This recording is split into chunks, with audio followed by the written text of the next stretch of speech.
Tá começando mais uma Anamnese da Aprovação, um projeto do Curso Mini para te aproximar do seu sonho de vivenciar a medicina. Já me conhece, eu sou o João, faço medicina na UFRJ e sou ex-aluno do Curso Mini com muito orgulho. Hoje, no nosso projeto, no nosso especial Enem, temos aqui a honra de ter a presença da professora Dayana Mendes. Pô, uma honra, professora, muito obrigado por ter aceitado participar desse projeto que a gente está fazendo e com certeza a gente vai fazer uma anamnese incrível da prova de linguagens. Por favor. Bom dia, gente. Bom dia, João. É um prazer estar com você de novo. É um prazer estar aqui. Eu vou me apresentar rapidamente. Bom, como vocês já sabem, meu nome é Dayana. Sou professora de língua portuguesa e literatura. Minha formação é na UERJ. Fiz mestrado na UERJ, agora sou doutoranda da UFRJ e trabalho com essa parte de pré-veste já faz um tempinho, assim, mais de 10 anos, acho que sim. Parei de contar porque sou de humanas, mas tem uns 14, 15 anos. Eu sou professora desde os meus 19 anos, né? Então já tem bastante tempo que eu tô trabalhando com magistério. É isso. Caramba, professora, pô, novamente, muito obrigado por estar aqui. Imagina. Vai ser uma oportunidade incrível. Até, pô, pra mim, que eu tô com saudade de ver um pouquinho da prova de linguagem do Enem, que com certeza é uma prova muito rica, de verdade. É uma prova rica e uma prova polêmica, né? Difícil de conseguir uma nota alta, uma prova de resistência, uma prova chata de fazer, mas eu gosto e eu acho que quem conseguiu a aprovação vai olhar para essa trajetória e vai sentir orgulho. Com certeza. É isso. Já que a senhora falou que, pô, é uma prova polêmica, quero deixar aqui o convite. Você que assiste aos outros episódios da Anamnese da Aprovação sabe que sempre tem um aprovado aqui que fala sobre a prova de linguagem. Eu não ia falar nada, mas como a própria professora falou, fico à vontade para falar. Realmente é uma prova polêmica, mas certamente a gente vai fazer uma anamnese completa aqui para poder destrinchar essa prova e entender melhor, conseguir performar da melhor forma possível. Professora, eu queria saber quais são os tópicos que mais caem na prova. Bom, vamos lá. Primeiro tópico assim que cai bastante e o aluno tem que entender. Essa história de dizer que a prova do Enem é uma prova só de interpretação é furada. Você precisa ter um conteúdo e você precisa desenvolver habilidades e competências ao longo da sua jornada na escola. A grande realidade é essa. Então, assim, a prova do Enem, ela tem conteúdo. Você precisa saber, por exemplo, gênero textual e tipologia textual. Vai sempre cair uma questão sobre isso.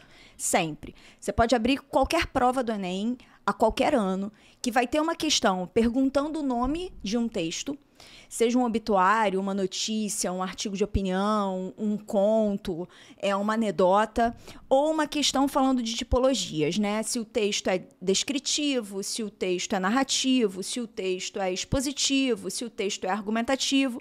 São assuntos que caem com frequência. Então, tem um vocabulário ali que o aluno precisa conhecer, né? O aluno precisa saber o que é injunção, o que é um texto injuntivo, o que é um texto expositivo, o que é um texto argumentativo. O aluno precisa entender que um texto não é só uma coisa, né?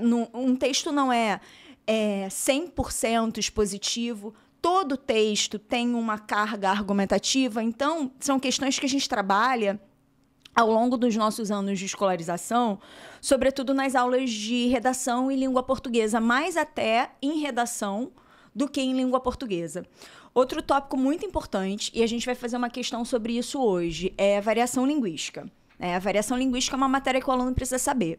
Ele precisa entender qual é a situação de comunicação, se a maneira como a linguagem está sendo usada está adequada à situação de comunicação, ao contexto em que aquela conversa, aquele diálogo se realiza. O aluno precisa entender que no Brasil existem diferentes maneiras de falar e todas essas maneiras de falar são legítimas. O aluno precisa entender que não é só o português falado no Brasil que sofre variação. O aluno precisa saber o que é o adequado e o que não é o adequado com relação ao uso da linguagem num determinado texto. Veja, eu tô aqui agora com você. Se eu começar a falar de uma maneira muito difícil, a nossa conversa ela vai ficar ela vai ser direcionada para um diálogo, para um texto que vai ser chato. Então, eu preciso, enquanto professora de língua portuguesa, entender que eu estou num podcast, que eu tenho alunos de diferentes idades, mas num perfil ainda de ensino médio, porque eles não entraram na graduação, e eles precisam entender o que eu falo. Então, eu não vou ficar usando aqui um vocabulário erudito e pagando de intelectual. Não é a hora, entende? Mas, se eu for me apresentar num congresso, num simpósio, ali eu vou ter que falar bonito. Então, existe uma adequação à situação de comunicação. O cara tem que perceber isso. A gente vai fazer uma questão sobre isso, inclusive uma questão extremamente fácil. Foi a questão mais fácil de 2020. Outro assunto importante, função da linguagem. E como função da linguagem é uma habilidade e também uma competência que o aluno precisa desenvolver, porque está nos parâmetros, né, de currículo da própria prova do Enem, está no cronograma ali da prova do Enem, as questões sobre funções da linguagem, elas estão ficando mais difíceis, porque a gente já sabe que vai cair alguma questão sobre aquilo, né? Então, a prova também tem colocado num nível de cobrança mais difícil. Análise do discurso. O que é isso? É pensar na função social do texto. Aquele texto foi escrito. Qual é a função social? Eu estou aqui agora no seu podcast, no podcast do Mini. Qual é a função social desse podcast? Por que esse podcast foi criado? Para quem ele foi criado? Com quem eu estou falando? Quem está me ouvindo? Qual é a minha intenção enquanto autora de um texto ao falar da maneira como eu estou falando? A gente precisa olhar para os textos e desenvolver essa habilidade, né? De reconhecer qual é o objetivo do texto, para quem que aquele texto foi escrito. Quando o autor usa uma determinada expressão, seja num texto de ficção, num texto de literatura, seja num jornal, numa revista, em qualquer tipo de texto, qual é a intenção dele? Qual é a finalidade? Por que ele está falando desse jeito? Por que ele está usando a linguagem dessa forma? Né? Qual é a função social daquele texto? Aquele texto dentro da sociedade serve para quê? Isso é análise do discurso. E é o tipo de questão do Enem que a gente vai ver hoje, que é uma questão padronizada. Tá? Então, assim, como é padrão, normalmente o resultado dos alunos é melhor. Porque eu já vou para a prova esperando aquilo. É claro que tem gente que não vai estudar nada para a prova do Enem. Mas eu também tenho uma galera que vai se preparar. Com certeza. E, com a mudança no perfil social dos inscritos para a prova, pessoas de classe média alta têm feito mais a prova e pessoas de renda baixa não têm feito a prova, isso também faz com que a nota do TRI fique mais alta. Então, existe aí um modelo, um padrão que a gente precisa ter em consideração. Mas, para não fugir do assunto, falta falar de arte contemporânea e vanguardas europeias. Você também tem que ter uma noção de arte. Eu sei que, o cara que quer medicina muito provavelmente não ligava para aula de arte, mas a aula de arte é bem importante para fazer a prova do Enem. Professora, a gente costuma falar aqui nos outros podcasts que o aluno ele chega ali no terceiro ano e ele descobre que ele negligenciou um monte de coisa que ele não deveria ter negligenciado ao longo de toda a trajetória acadêmica. E essa conta chega, é inevitável, sabe? Pô, eu lembro do meu tempo de curso, quando cheguei no terceiro ano e vi o tamanho do desafio, eu falei, pois é, deixei um monte de coisa lá atrás e que agora eu vou ter que recuperar, não adianta. E foi isso que a senhora falou. Tem gente aí que acha que a prova de linguagens é a interpretação de texto. Você, que acha que a prova é a interpretação de texto, nesses últimos 5 minutos aí, você escutou uma série de conteúdos reais da prova de linguagem que você sequer sabia que existiam. Entende? E aí o cara sai da prova falando que estava muito difícil, que é a interpretação e que é cansativo. Quando na verdade tem um monte de aspectos técnicos, que a gente vai abordar aqui, daqui a pouquinho, que o aluno não faz a menor ideia, sabe? Então, eu queria saber da senhora qual seria uma estratégia boa para o aluno começar, assim, o aluno que está assistindo a gente, que é do primeiro ano do ensino médio, qual deveria ser a postura dele ao longo desses próximos 3 anos que ele vai ter ali para se preparar? Bom, se o seu foco é medicina, você precisa ter em mente que saber química, biologia e física não é um diferencial. todo aluno que quer medicina, ele tem que saber química, biologia e física, ele tem que ser bom em matemática. Então, assim, se você tem um desempenho esperado dentro da parte de ciências humanas, você não vai ter um bom resultado, porque existem as outras matérias que essas matérias vão ser o seu diferencial. Então, assim, não é só a nota da redação, ter uma boa nota em linguagens, sobretudo na prova do ano passado, né, que houve uma mudança nos parâmetros avaliativos. A prova de linguagens não era uma prova tão importante assim, dependendo da banca, dependendo da universidade, ela passa a ter um grau de importância igual ao de redação, às vezes equivalente ao de ciências da natureza. Então, o aluno ele precisa ter em mente que ele precisa ser minimamente bom em tudo. Não dá para negligenciar. Outra coisa que eu acho que é um problema tá ligado ao fato de que nós estamos passando por um momento de epidemia de falta de concentração, né? Tá todo mundo cansado, tá todo mundo desconectado, tá todo mundo desatento, e não é só o aluno que tá assim, às vezes os professores também estão dessa maneira. Então, assim, é muito importante que o aluno invista em leitura para uma prova que avalia a capacidade de leitura. O que isso significa? Eu falo isso com os alunos e eu acho que é um trabalho assim, importante e que envolve um pouco de paciência. Eu sugiro que o aluno leia todo dia, entre 10 a 15 minutos por dia, uma leitura desafiadora. Eu não estou pedindo para o cara pegar um livro do Machado de Assis, abrir e ler. Se ele fizer isso, vai ser ótimo, mas eu não estou pedindo isso. Eu estou pedindo para que ele escolha um livro de ciências humanas ou de ciências mesmo, ciências da natureza, e leia esse livro, sendo um livro de leitura para nível médio a difícil. Ou seja, você não pode ler um livro que seja muito fácil, porque você vai largar, vai achar bobo, ou não vai ter o trabalho de refletir sobre o que você lê. Você precisa escolher um livro de nível mediano e ler. Então, assim, você pode, sei lá, ler algum livro do Stephen Hawking, você pode ler algum livro do Siddhartha Ribeiro, você pode ler algum livro do David Harvey, você pode ler alguma coisa do Bauman. Tem um livro agora, né, um filósofo sul-coreano, que está fazendo muito sucesso, é o cara do Sociedade do Cansaço. É um livro fininho de ler e ele é um livro que desenvolve as ideias de uma maneira que um aluno do ensino médio seja capaz de compreender, mas não vai ser uma leitura fácil para ele. Então, o ideal é que você treine leitura para que você, primeiro, seja capaz de ler rápido e seja capaz de, enquanto você lê, raciocinar sobre o que você está lendo. Porque eu também, de nada me serve um aluno que lê super rápido, que consegue ler um texto imenso em 30 segundos, sendo que ele vai precisar reler aquele texto várias vezes para entender o que está sendo dito, porque ele não foi capaz de fazer isso num primeiro momento. Então, assim, isso você só desenvolve se você investir em leitura. E a leitura tem que ser um hábito. É claro que a gente está o tempo inteiro lendo, né? Eu leio o que está escrito na sua camisa, eu leio e interpreto textos lá no Instagram, nas redes sociais. É claro que a gente está tendo o contato com um texto escrito o tempo inteiro, mas esse contato com o texto escrito, ele está sendo feito de uma maneira atenta.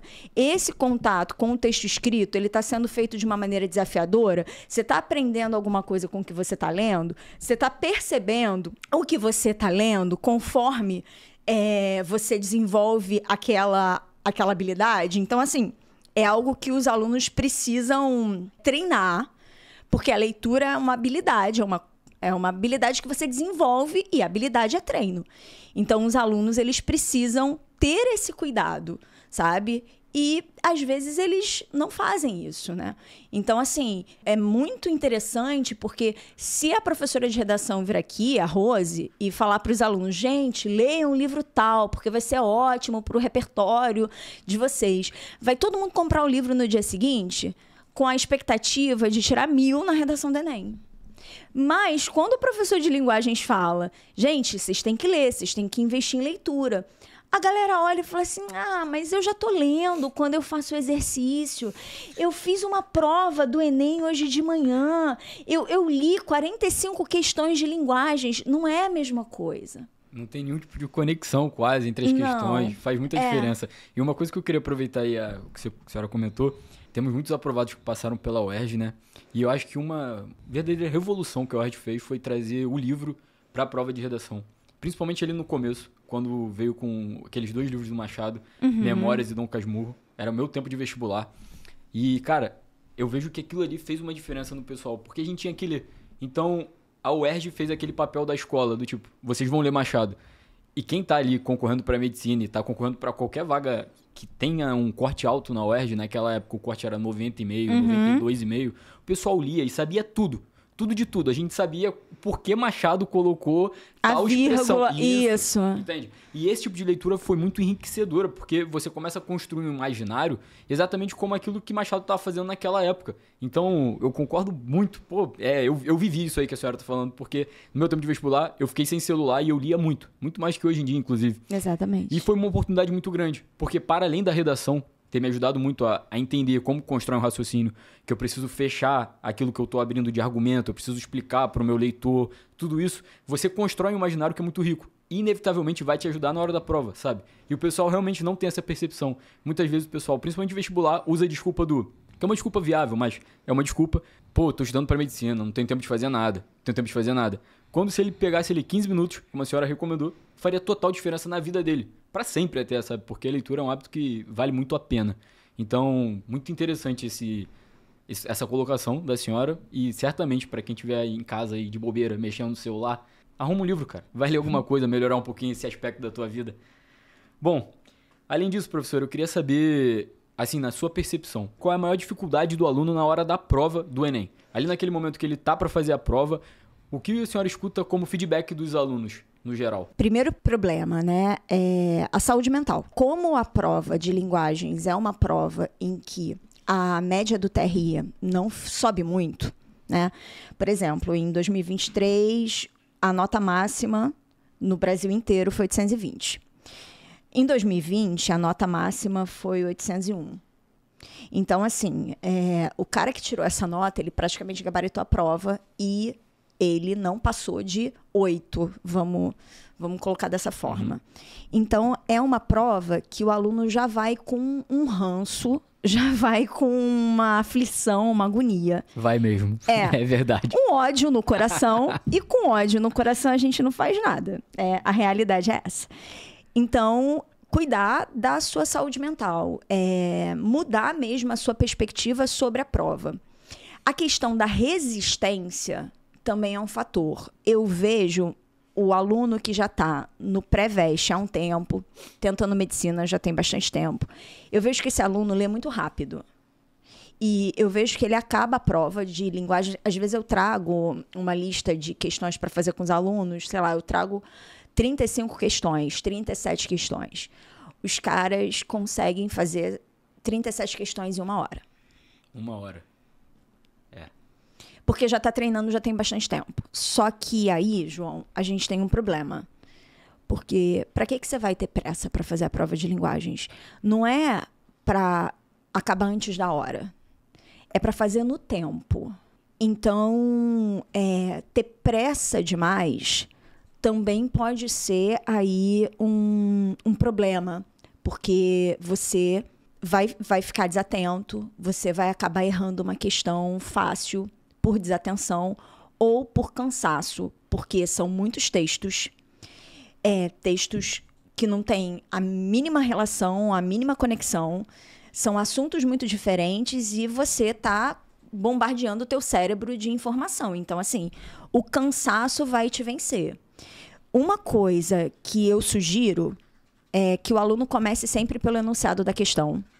Deixe as questões de interpretação dos textos de literatura, interpretação de poema, se você perceber que é uma questão voltada para a interpretação, tá, gente? É claro que ele pode colocar um poema e pode pedir para você analisar a variação linguística, mas quando você percebe que você precisa olhar o efeito expressivo daquele texto, né? Olhar o que a metáfora do texto representa e tudo mais. É uma questão que envolve um pouco mais de interpretação. Então, assim, deixa essas questões por último. Não se preocupa em fazer essas questões rápido, porque o texto literário, ele envolve um cuidado maior para que o aluno consiga perceber os efeitos expressivos daquele texto, os recursos sintáticos, semânticos que o escritor está usando. Então, demanda um pouco mais de tempo, sobretudo poema, porque poema, todo mundo tem trauma com poema, né? E aí o aluno sai da prova com aquela sensação de que o enunciado da questão e que a resposta não fazia sentido. Existe um sentido por trás, né? Colocar tudo na culpa do interpretação de texto é subjetivo, também é complicado. Então, assim, cuidem da saúde mental de vocês.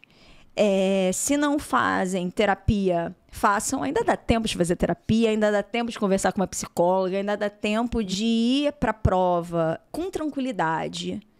Ainda dá tempo de investir em leitura e pensar que é uma prova de resistência. Dá tempo de fazer a prova com calma. Nem todas as questões você vai precisar ler o texto. Vai ter uma questão na prova, 2 questões na prova, que você, pelo enunciado ali da questão e pela maneira como a questão se articula, você consegue resolver rápido. Por exemplo, questão de gênero textual. Se você sabe o gênero, se você consegue identificar o texto que você lê, você responde essa questão muito rápido. Então, assim, você não precisa ler o texto inteiro, sabe? É isso. Eu acho que a fórmula do sucesso tem a ver com esses fatores, assim. E aí o aluno que consegue se preparar bem, chega ali na hora da prova. Para além dessa questão que a senhora falou sobre o aluno ler muito rápido o enunciado, tem algum outro tipo de erro que a senhora lembra, assim, que é bem frequente? Dificuldade com vocabulário. Uma coisa que eu sempre falo para os alunos fazerem é o seguinte: nem toda questão te ensina alguma coisa, mas muitas questões nos ensinam alguma coisa. E a questão pode te ensinar até uma palavra que você nunca viu na vida. E aí, o que você faz com essa palavra que você nunca viu na vida? Anota. Pega um caderno ou um bloco de notas do seu celular e coloca aquela palavra, o significado daquela palavra, e você vai perceber que algumas palavras você não pode. Eu não posso chegar agora, faltando pouquíssimo tempo para a prova do Enem, e não saber o que significa interlocutor. Eu não posso chegar agora e não saber o que significa injunção. Verbo no imperativo. Eu preciso ter esse vocabulário estruturado na minha cabeça. Eu preciso ter o conceito disso na minha cabeça. Além dessas palavras que eu sei que envolvem um conteúdo da prova, eu também vou lidar ali com o vocabulário num enunciado, numa questão que é mais difícil. Então, assim, eu preciso ter essa fluência de vocabulário para entender o que a questão está falando. Às vezes o aluno, ele não consegue entender o que o enunciado, o que aquela alternativa está querendo dizer. E como ele não entende o que a alternativa está querendo dizer, ele não consegue identificar se aquilo é falso, se aquilo é condizente com o que está sendo perguntado, porque ele não sabe o que aquilo significa, né? Então, seja porque ele não sabe o significado de uma palavra, seja porque ele não está conseguindo ali analisar o que aquela frase representa. E na hora da prova, a senhora teria alguma estratégia para falar? Assim, seleciona as fáceis e médias. Como é que selecionaria as fáceis e médias? Porque eu vejo, né, do que o pessoal me fala, é o seguinte: vou fazer a prova de linguagens e aí eu costumo selecionar ali as questões que têm imagem. E eu faço primeiro as questões que têm imagem. E aí deixo por último os poemas, porque é um grande medo do pessoal não entender o que o poema está falando. Uhum. Então, teria alguma estratégia que a senhora considere uma estratégia mais eficaz para realizar a prova do Enem da melhor maneira possível? Deixa, de fato, as questões com texto literário, conto, poema, romance.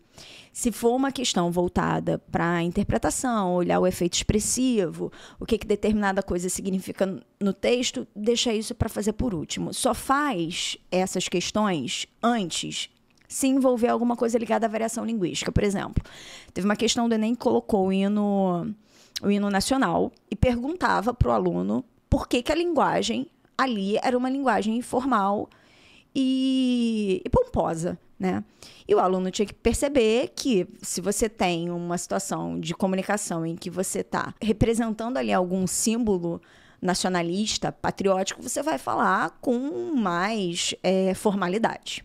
Então, isso não é uma questão difícil de responder, não é uma questão demorada para responder. Eu também acho que se você for fazer a prova do Enem tentando adivinhar qual é a questão fácil, qual é a questão difícil, qual é a questão média, teu cérebro vai fritar na hora.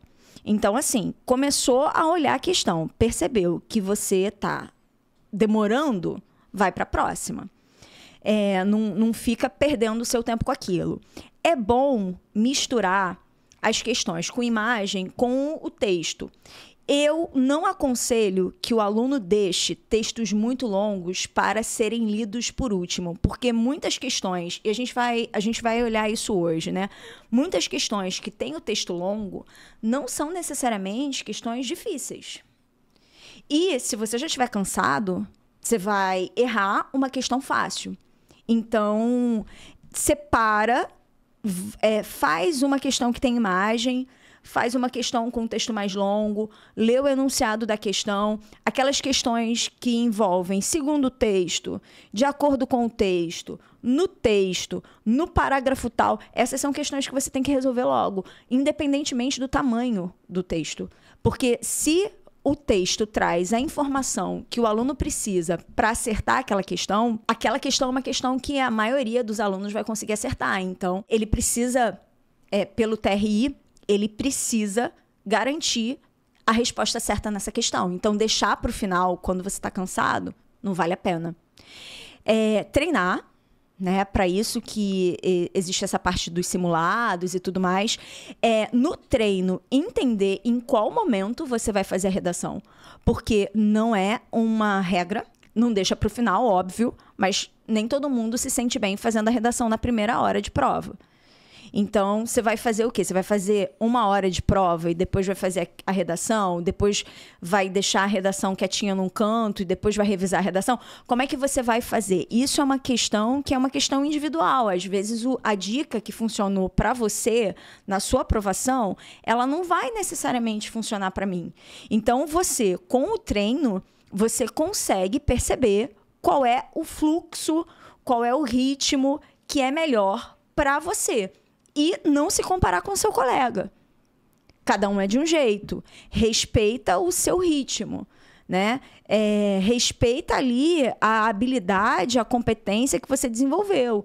As pessoas são diferentes. Então, assim, o meu amigo faz primeiro geografia e a parte de ciências humanas e conseguiu tirar uma nota boa, mas, de repente, começar por isso não vai ser tão interessante. Agora, então, começar por ciências humanas é besteira, né? Porque é uma prova que é a prova que vale menos. Então, assim, vai com calma, treina. E eu estava vendo outro dia a Rebeca Andrade falando, e ela deu uma entrevista e perguntaram para ela: pô, Rebeca, você estava ali concorrendo, o que você estava pensando? Estava pensando em receita, estava aqui viajando na maionese. Cara, tem que ir para a prova sim. Entendi. Tipo, eu treinei. Fez o que tinha que ser feito. Exatamente. Eu fiz o que eu sei fazer e agora eu vou fazer ali o que eu me programei para fazer, sabe? Queria até mandar um abraço aí pra Rebeca Andrade, que tá sempre ouvindo o nosso podcast. Tenho certeza que ela é nossa fã e ouvinte assídua. Bom, uma dica pra você que tá aí pensando qual seria a melhor estratégia pra fazer a prova. Cara, assiste as entrevistas que a gente fez com os aprovados. Cada um ali tem uma história diferente. Tem gente que fazia a redação, professora, a cada 15 questões. Então, fazia a introdução, fazia 15 questões de linguagem e voltava para a redação. Tem gente que fazia a redação no meio, tem gente que fazia a redação no começo. Então, é uma oportunidade para você ver que pessoas que foram aprovadas fazem de uma forma diferente. E você pode ter a sua forma, mas para isso você precisa treinar e fazer um monte de simulado. Como a gente está aqui na anamnese da aprovação e a gente sempre faz uma anamnese completa, agora a professora Dayana trouxe algumas questões para a gente analisar e investigar muito bem como está sendo essa prova de linguagens do Enem. Você que está aí fazendo o seu cardio, peço um minutinho da sua atenção, olha para a tela do seu celular que agora a gente vai projetar algumas questões do Enem de linguagens. Por favor. Bom, Essa questão aqui é uma questão do ano passado, 2023, e eu quero que a gente parta do enunciado. Considerando os procedimentos argumentativos utilizados, infere-se que o objetivo desse texto é... Eu quero que vocês entendam que essa é a questão. Isso e função social do texto é a questão com o enunciado padrão.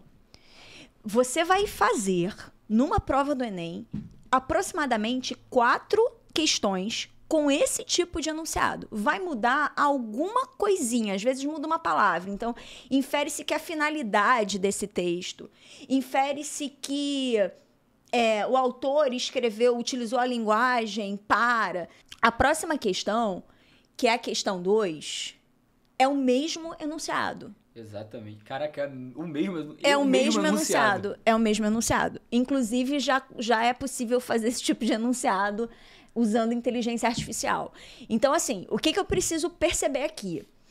Eu tenho que ler o texto, mas eu não preciso perder muito tempo. Um caminho que o aluno costuma fazer é ler primeiro o enunciado, vai para o texto e depois vai para o enunciado de novo e para as opções de resposta. Um caminho possível é pegar as opções de resposta e ir batendo, olhando cada opção de resposta e vendo o que o texto mostra e faz com relação a isso. Vamos para a primeira questão para a gente conseguir resolver? Considerando os procedimentos argumentativos utilizados, infere-se que o objetivo desse texto é... Vamos lá. Restringir os problemas da violência no trânsito a aspectos emocionais. Sensibilizar... Eu tô lendo da última para cima, tá, gente? Sensibilizar o público para a importância de uma direção responsável. Divulgar dados numéricos alarmantes sobre acidentes no trânsito. Pô, isso daqui, eu olhei. Tem número aqui no texto? Quase não tem. Repara que quase não tem número. Só tem 2,4 milhões e 2030. Então, divulgar dados numéricos alarmantes, eu já corto. Contextualizar a campanha de advertência no cenário mundial e enumerar as causas determinantes da violência no trânsito. Então, vamos lá. Considerando os procedimentos argumentativos, infere-se que o objetivo desse texto é: maio foi colorido de amarelo e o foi porque mundialmente amarelo é a cor convencionada para as advertências. No trânsito, essas advertências têm sido fatais. Então, estou falando sobre morte no trânsito. A estimativa, caso nada seja feito, é de que atinjam assustadoras 2,4 milhões de mortes no trânsito em 2030 em todo o mundo. A pressa constante, o sentimento de invencibilidade, a certeza de invulnerabilidade, a necessidade de poder... Reparou que é uma enumeração de causas ali para a morte? Nem preciso ler esse parágrafo todo. Vou para o de baixo. O Maio Amarelo, que preconiza a atenção pela vida, é uma das iniciativas nesse sentido. Então, agora eu já sei o que é Maio Amarelo. Né? É uma campanha para evitar a morte no trânsito. E é precisamente a atenção pela vida que está esquecida. Essa atenção, por certo, requer menos pressa, mais civilidade, limites assegurados, consciência de vulnerabilidade, solidariedade, compaixão, respeito por si e pelo outro. Reafirmar e praticar esses princípios e valores talvez seja um caminho mais seguro e menos violento. Então, reparou? Tem até uma proposta de intervenção ali no final, tá? Bom, qual é o objetivo desse texto? Esse texto está me falando sobre o Mar Amarelo, está me falando sobre a necessidade aí de se refletir sobre as mortes no trânsito. Então, vamos lá. Eu já cortei a letra C. Sim. Enumerar as causas determinantes da violência no trânsito. Bom, o texto inteiro não tem o propósito de apresentar os motivos, as causas para a violência no trânsito. É um parágrafo do texto que faz isso. E repara, o Maio Amarelo, ele não serve para ficar falando: as pessoas estão morrendo no trânsito porque estão bebendo. As pessoas estão morrendo no trânsito porque não tem cautela. O objetivo não é ficar pensando na causa. O objetivo é mudar o comportamento, entende? Então, eu tenho que pensar que esse texto visa uma mudança de comportamento. Tanto é que tem uma proposta de intervenção ali no final. Bom, aí eu vou para a letra B. Contextualizar a campanha de advertência no cenário mundial. Ele ficou falando de mundo, até fala de mundo, mas não é o foco. Então, esquece essa. Vou para a letra restringir os problemas da violência no trânsito a aspectos emocionais. As pessoas só morrem no trânsito por conta da emoção, da parte lá da mente, do funcionamento das emoções que não tá legal? Não. E também não é o objetivo do texto, né? O que sobra? D de dado. sensibilizar o público para a importância de uma direção responsável. É o objetivo do Maio Amarelo e é o objetivo desse texto. É um texto grande porque assim, são 3 parágrafos, mas não é uma questão que, se você deixar para fazer no final, você tá tendo uma boa escolha. Essa é uma questão fácil de fazer. E aí, questão fácil, médio e difícil é relativo, existe todo um trabalho ali de análise e de estatística para definir, de testagem, né, das questões para definir qual é o nível da questão. Mas como o texto oferece as informações que o aluno precisa para resolver isso, e como é um padrão de enunciado, eu sei que essa questão não vai ser uma questão difícil. Porque a questão difícil vai ter um enunciado muito mais elaborado do que essa questão. Ela provavelmente não foi a questão mais fácil da prova, mas é uma questão que numa escala, né? Porque o Enem, as questões para ter a nota, para ter a informação, se ela é média, fácil e difícil, eles trabalham em cima de um cálculo, né? Um gráfico. Então, essa questão, ela deve ter ficado, sei lá, com a nota 0,4. 0,4 numa comparação em que a questão mais difícil daquele ano alcançou 2,4 num gráfico, é uma questão fácil, estatisticamente falando. Uhum. Não é uma questão difícil. Vamos para a próxima. Bom, texto também grande. A palavra saudade faz parte do vocabulário cotidiano dos portugueses e também do povo brasileiro. Mas, afinal, qual é a sua verdadeira origem?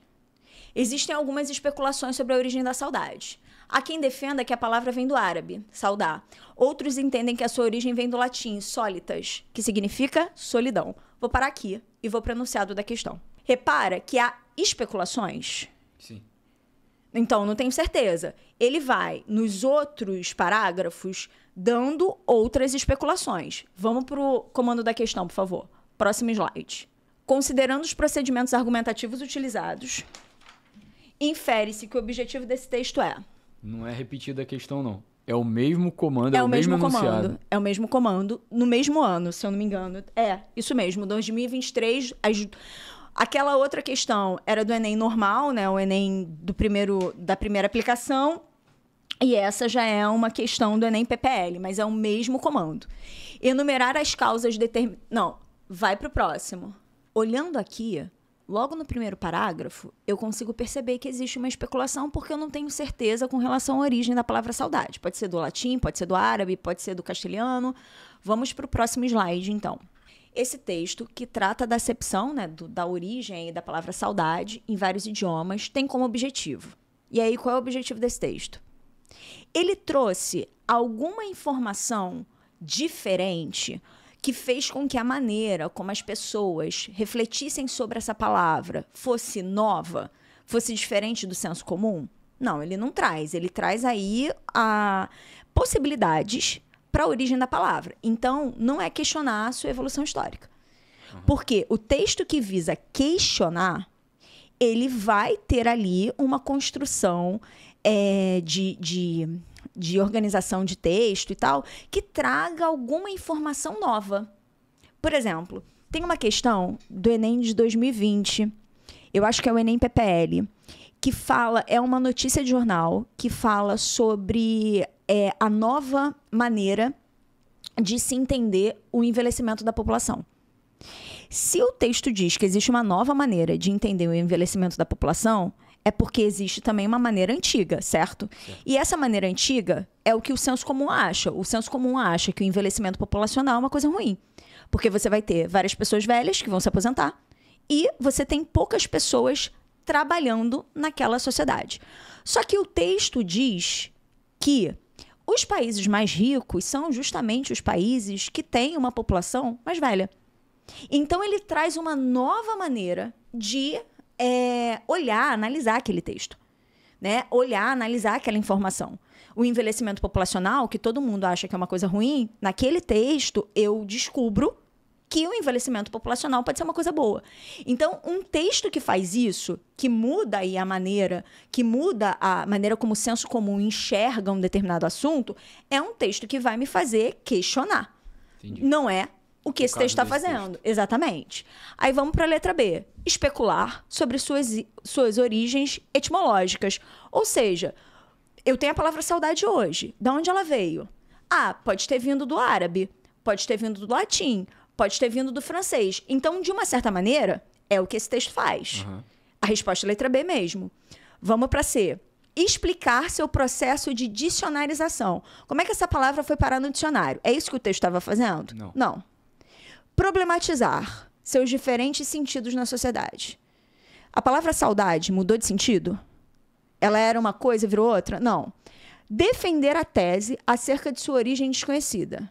Olha, essa é a que dá pra gente confundir. Exatamente. Esse é o melhor distrator de todos os outros. Esse é o melhor distrator. Mas vamos pensar no que ele está me dizendo. Ele está me dizendo que o objetivo desse texto é defender a tese, a teoria, acerca da origem desconhecida. Bom, veja, se ele me diz que o árabe já falava uma palavra parecida, se ele me diz que no latim já se falava uma palavra parecida, não é uma origem desconhecida, não veio do nada, entende? Totalmente. Não se materializou. Tudo bem que a palavra, ela é... Vamos lá, vamos pensar no Saussure, né? A palavra, ela o significado da palavra, ele é... Enfim, ele é dado pelo acaso, mas, pô, não posso dizer que é desconhecido. Uhum. Então, qual é a melhor opção? E qual é a mais condizente com o enunciado? E qual é a mais condizente com o objetivo desse texto? Especular sobre as suas origens. Não é uma questão que eu demoro para fazer. Entendi. Vamos para a próxima? Mesmo enunciado. Mudou. Aqui é o coleguinha que colou do amigo, mas mudou as palavras, né? Pode copiar, só faz diferente. Exatamente. Fez paráfrase e não cópia, né? Essa questão é uma questão muito boa. O menino sem imaginação. E também dá uma descansada na nossa cabeça, porque é uma questão que tem mais imagem do que um texto longo e tal. O menino sem imaginação. Aí o garoto está sendo desenhado na capa do livro com um corpo de televisão, certo? Isso tem um sentido. O que a televisão representa? Alienação, não é? Uma criança. E aí, qual é a relação da televisão com uma criança sem imaginação? A televisão me entrega a imagem. Se a televisão me entrega a imagem, o meu cérebro não precisa pensar a imagem. Por isso que a minha relação com o texto escrito é muito diferente de uma relação com o filme, por exemplo. Quem gosta de série, de livros, que depois migram para o cinema e são adaptadas, fica extremamente desapontado quando imaginou uma determinada coisa na sua cabeça e lá no filme fizeram uma adaptação e fizeram diferente. Né? Quem é fã de Harry Potter, por exemplo, Senhor dos Anéis, enfim, vai ter essa sensação. Então aqui ele é sem imaginação porque a televisão entrega tudo, né? Vamos lá. O gênero capa de livro tem, entre outras, a função de antecipar uma possível leitura a ser feita da obra em questão. Então, provavelmente, esse menino tem alguma coisa aí com a televisão. Ele deve passar muito tempo vendo televisão. Pela leitura dessa capa, infere-se que seu criador, o autor aí, né, o desenhista, teve como propósito. E aí, qual foi o objetivo do autor ao pensar nessa capa? Essa capa é uma capa que censura? Não. Vamos só para o verbo, não censura. Essa é uma capa que condena o uso recorrente de aparatos eletrônicos? Aparatos eletrônicos, poxa, ali só tem televisão.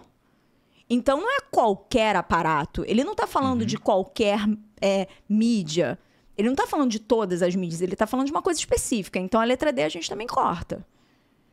Vamos para a letra C. Satirizar. Bom, pode ser satirizar. Sim. Mas aí eu tenho que olhar até o final. Satirizar o nível de criatividade de meninos isolados do convívio com seu grupo. Eu não sei se ele convive, se ele socializa, se ele não socializa. Então, essa não é A capa, ela não me traz essa informação. Eu não posso chegar a essa inferência. Essa é a opção de resposta que o aluno vai marcar errado. Mas por que ele vai marcar errado? Porque ele está extrapolando o que o texto mostra para ele. Isso é um tipo de erro de interpretação muito comum. Quando a gente vai além do que o texto me mostra. Alertar os pais? Pode ser, mas vamos lá. Alertar os pais sobre a má influência das tecnologias. Mesma coisa da letra D. Exatamente. E aí, veja, eu nem sei se o pai vai ler esse livro. Esse livro é infantil. Tem pai que vai ler, tem pai que não vai ter nem tempo. Seria melhor um folheto, por exemplo. Exatamente. Uma propaganda, um banner. Aí é outra coisa. Aí vamos lá. Criticar a alienação das crianças promovida pela forte presença das mídias de massa em seu cotidiano. Mídia de massa, rádio, televisão, mas ali tá muito mais direcionado. Então, veja, esse texto é um texto crítico. Sim. Então, vamos lá. A diferença da crítica para sátira. Uma sátira pode ser crítica. Eu posso aqui imitar você de uma forma em que eu faço uma crítica, né, ao seu comportamento, à sua maneira de falar. Toda crítica, uma crítica vai aparecer numa sátira, mas nem toda crítica se faz por meio da sátira. Eu posso apontar. O que é uma crítica? Apontar os aspectos negativos. Então, você vira para mim e fala assim, Dayana, muda a sua postura. Você não tá com uma postura legal. Você não tá debochando de mim, porque a sátira envolve isso. Você não tá debochando de mim, mas você tá aí me dando um toque, certo? Você tá me fazendo uma crítica. Então, esse texto é um texto que ele tem muito mais a função de criticar a postura das crianças do que satirizar, porque não está debochando, né? E o restante da opção, da letra C, também não é a melhor resposta. Então, aqui eu tenho a letra A como resposta, como gabarito. Veja, João, essa é uma questão de 2020. Essa é uma questão, como o Enem de 2020 foi o único Enem em que, oficialmente, né, o governo publicou na internet o percentual de nota daquela questão, eu sei que essa questão é uma questão fácil. Eu vou até dizer qual foi a nota, né, que ela teve. Ela é uma questão, você tem um gráfico, quando você pensa uma questão do Enem, você tem um gráfico que tem aquela reta embaixo, né, reta em cima, você tem o zero. As questões que estão mais perto do zero são as mais fáceis. As questões que vão subindo na escala do gráfico são as questões que vão tendo seu nível médio e difícil. Então, nesse ano, no ano de 2020, a questão mais difícil da prova do Enem PPL, a questão mais difícil da prova do Enem da primeira aplicação, teve uma nota equivalente a 2, alguma coisa. Então, se essa questão está perto do zero, ela é uma questão fácil. E essa o aluno tem que acertar. Sim, porque se ele erra essa questão e acerta uma questão mediana, a nota do TRI dele fica incongruente. Exatamente. É claro que tem uma maneira de você sofrer menos com TRI. Essa maneira de sofrer menos com TRI envolve acertar acima de 40 questões. O que não é... Uma maneira trabalhosa. Beleza, não é fácil. Exatamente. Mas é uma garantia de que você vai ser menos influenciado pelo TRI. Vamos para a próxima? Aqui eu tenho uma questão com aliás. Enem, PPL 2023, questão 14, prova azul. Aqui a gente só está usando prova azul. Vamos para a questão 5, porque eu quero mostrar uma coisa muito interessante. A questão 4 e a questão 5, elas são... idênticas. 2020 e 2023. Exatamente. Então, eu já consigo perceber um padrão. Sim. Veja, uma coisa que tem sofrido... Eu tenho percebido que o Enem tem colocado muitas questões sobre análise de artigos, preposições, conjunções, conectores. Eles têm aumentado o número de questões assim nas provas. Antigamente caía, mas assim, caiu uma questão sobre isso, sei lá, demorava muito tempo para cair uma outra questão desse tipo. Agora elas estão ficando mais frequentes. E aí a gente tem a mesma coisa. O que o aluno precisa entender? O aluno precisa entender que o aliás... Bom, o aliás, para alguns vai ser advérbio, para outros vai ser palavra denotativa, para outros pode ser conjunção, depende do emprego no texto. Mas aí você precisa perceber o sentido que o aliás tem quando é usado. Eu posso usar o aliás para fazer uma correção. Por exemplo, comprei 5 livros. Aliás, foram 6. Então, esse aliás, ele é semelhante a ou melhor, né? Ele é equivalente ao... Ele é sinônimo de ou melhor. Não é o que está acontecendo ali. Não está servindo para corrigir. Ele está servindo para acrescentar uma informação. Esse aliás ali é sinônimo de além disso. E o caminho é tentar trocar por um sinônimo para você entender a relação. Aqui é sinônimo de além disso. No outro, volta, por favor, é a mesma coisa. Ó, a ideia de que a língua portuguesa é pertença de todos os seus falantes é hoje quase pacífica. Só meia dúzia de ultranacionalistas portugueses insiste ainda no disparate de se julgar proprietário exclusivo do idioma. Além disso, ao contrário do que blá blá blá e da blá blá blá, a Irmandade da Língua Portuguesa não tem um único centro ou voz dominante. E essa é precisamente uma das suas maiores virtudes. O que eu faço quando eu uso além disso? Eu tenho uma informação que foi dita antes, eu vou acrescentar uma informação que vai somar. Então, o enunciado vai pedir para você analisar a ideia, né? O sentido, a semântica. Você tem que pensar que é a função de acréscimo. Vamos olhar as outras opções? E aí você vai perceber. Bom, a letra A diz questionamento da origem da língua portuguesa. O aliás ali não está sendo usado para questionar. Semelhança das condições dos falantes. Veja, não é uma questão que analisa o sentido daquela palavra. Não é uma resposta que está analisando o sentido daquela palavra. Não tem. Vamos para a comparação. Aí, beleza. Comparação, acréscimo, comparação são valores semânticos que um conectivo pode ter. Mas qual é o conectivo que eu uso para fazer uma comparação?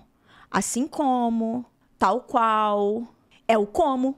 Se eu tentar trocar o aliás ali pelo tal qual, vai ficar esquisitíssimo. A letra E é uma informação sobre o que o texto faz, não é uma informação que analisa o conectivo.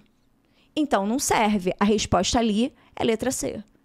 Veja, também é uma questão que é uma questão fácil. É uma questão fácil, mas é uma questão que é uma questão conteudista. Você precisa olhar o texto, você precisa já ter visto o valor semântico, você precisa entender o que o enunciado da questão está te dizendo, mas aqui a gente também tem outro padrão. Então, quando eu tenho um padrão, eu consigo perceber qual é o caminho, o direcionamento que a prova tem seguido para preparar o meu aluno para ser capaz disso. Veja, é uma questão que envolve valor semântico de conectivo, é uma questão que envolve gramática. Então, esse papo de a prova do Enem é só interpretação e compreensão de texto... Não é bem por aí. Não é bem por aí. Se eu não souber qual é a conjunção, qual é o conectivo que eu uso para fazer uma comparação, eu não consigo responder essa questão, por exemplo. Vamos para o próximo. O próximo vai ficar mais visível. João, na prova da redação, a gente tem a parte da conclusão. Sim.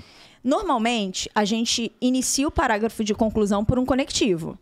Qual era o conectivo que você usava? Você lembra? Portanto. Usava deslocado entre vírgulas. Exatamente. Para não começar por ele, para criar um estilo. Então, aqui, a gente precisa lembrar do portanto. Ó, mesma coisa. Aliás, é o tamanho dessa sombra. Além disso, é o tamanho dessa sombra que vai determinar se o desaparecimento do astro será total, parcial ou anular.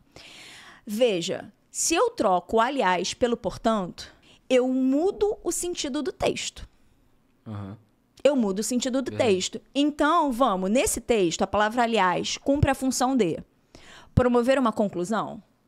É o cara que pensou que é portanto. Exatamente, não dá para fazer essa troca. Ou o cara que não lembrou do portanto.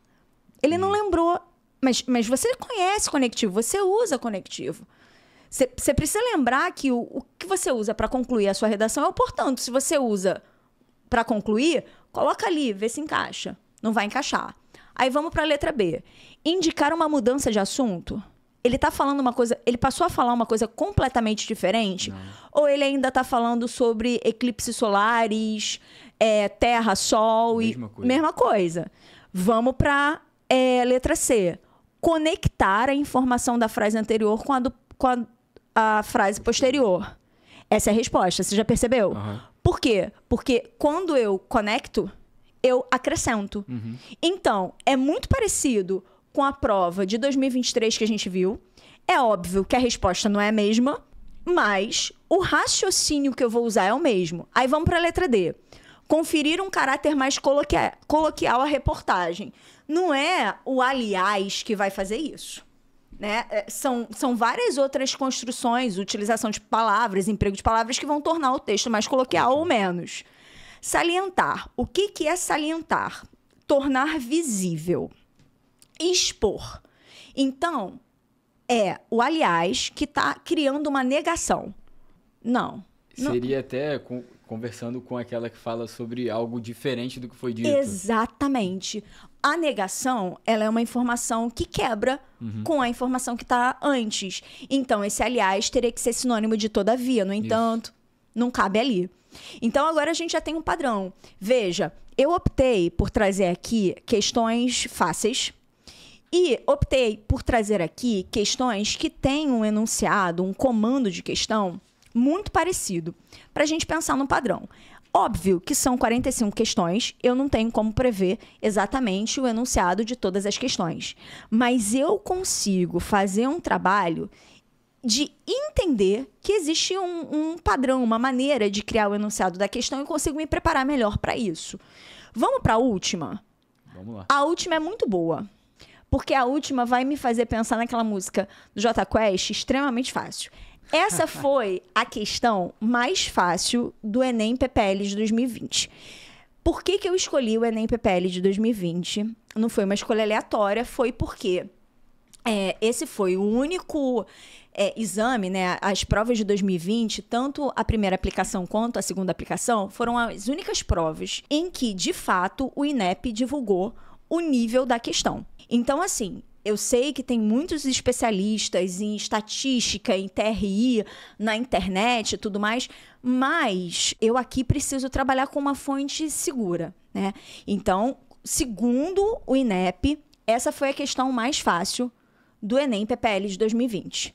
O aluno que erra essa questão, mas acerta as outras questões que a gente viu antes, ele vai ter um problema. É uma questão sobre variação linguística, sobre adequação do uso da linguagem. É uma questão que tem um texto de fácil compreensão, porque é uma charge. Então, é um texto de fácil compreensão, de fácil entendimento. Trabalha com imagem, então é um texto mais fácil de ler e chegar à resposta. Realidade inventada. Nicolau, você precisa parar de viajar. Você tá muito louco, velho. Olha, uma formiguinha albina bailarina. No texto, você tá muito louco, velho. Caracteriza um uso social da linguagem mais comum a. Quem é que fala desse jeito? Você tá muito louco, velho. Certamente não é um idoso, né? Não é um idoso. Não é, porque o idoso vai falar supimpa, ele vai falar... Cara, o idoso vai falar bicho. Bicho. Bicho. Roberto Carlos fala bicho. Um abraço pro Roberto Carlos. Que também é nosso ouvinte, certeza. Crianças também não é uma maneira de falar comum a crianças, né? Você tá doidão, você tá muito louco, velho? Criança não fala assim. Homens com problemas de visão, então os homens que enxergam bem não falam desse jeito. Exatamente. Aí o que sobra? Pessoas conversando no cinema. Que já estão errados. Pois é, não é? Mas que tem sido uma prática muito comum. Pois é. O que sobra? Jovens em situação de conversa informal. Mas é uma questão que envolve variação linguística, adequação do uso da língua. O aluno vai conseguir fazer de uma maneira muito fácil, porque o texto é fácil, o comando da questão é um comando bem direto, bem objetivo, e as opções, os distratores, são ruins. Ele poderia ter feito essa questão ficar mais difícil se ele colocasse uma palavra ali que ninguém conhecesse, sabe? Mas não. Essa é a questão fácil. No Enem de 2020, pelos meus cálculos, eles colocaram 24 questões fáceis. 24, olha isso. 24 questões estavam ali próximas do zero. A nota dessa questão é -0. Vamos lá. Vai aparecer ali. É menos 0,77. Era a questão mais fácil da prova. Isso o aluno tem que saber. Isso o aluno do Mini vai saber com certeza. Porque existe todo um trabalho que a gente desenvolveu ao longo do ano e ao longo dos anos, né? Mas assim, veja, o que você precisa? Você precisa ter também um conteúdo. Uma coisa que eu tenho percebido é que os alunos, como já estão fazendo isso há muito tempo, eles ficam muito ansiosos. Eu vou só estudar por questão. Eu não vou anotar mais nada, eu não vou ter mapa mental, eu não vou fazer resumo, eu só vou estudar por questão. Você, João, quando você estava se preparando, você estudava só por questão biologia e química? Não, teoria. E por que com língua portuguesa você faz isso? Quer dizer, você não, mas por que alguns alunos fazem isso? Teve uma menina que ela veio aqui, agora eu não lembro o nome dela, mas eu assisti a entrevista. Ela virou e falou assim, primeira coisa, você precisa identificar o que você está fazendo de errado. Por que você está errando? Se você fez essa prova, se você errou essa questão, por que você errou essa questão? Você não sabia variação linguística? Você errou pelo conteúdo? Você errou porque você se distraiu? Você errou porque a questão era tão fácil que você não acreditou na resposta? Por que você errou? Você tem que identificar o erro. Se o erro é por conta de falta de conteúdo, aí você precisa revisar e precisa revisar com frequência os assuntos que são mais cobrados. Se você errou porque você estava cansado, você precisa de descanso. Se você errou porque você não foi capaz de entender o texto, o que o enunciado da questão dizia, você precisa investir em leitura desafiadora. O aluno que estuda para química, para biologia, para física, para matemática, ele tem uma maneira de se organizar e de se programar para esse estudo que ele precisa repetir com as outras matérias. Ele precisa estudar língua portuguesa também. Não é só ir para a aula de língua portuguesa, fazer as questões na aula e não revisar aquele conteúdo depois. A gente tem que ter lista de revisão de conteúdo. A gente precisa fazer mapa mental. As questões que são mais importantes, você precisa conhecer. Gênero textual ligado a jornal, obituário, classificados, aquele lá dos signos, horóscopo. Né, notícia, reportagem, você precisa conhecer isso.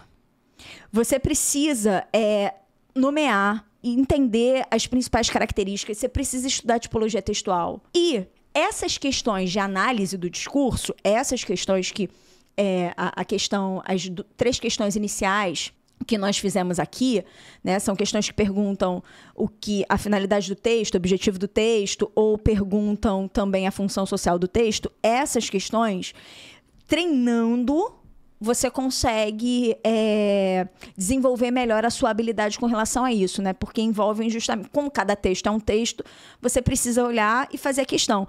Mas existem outros conteúdos que o aluno precisa estudar. Então, assim, não adianta fazer 50 questões, 100 questões por dia de língua portuguesa se você não entende o que você está fazendo de errado.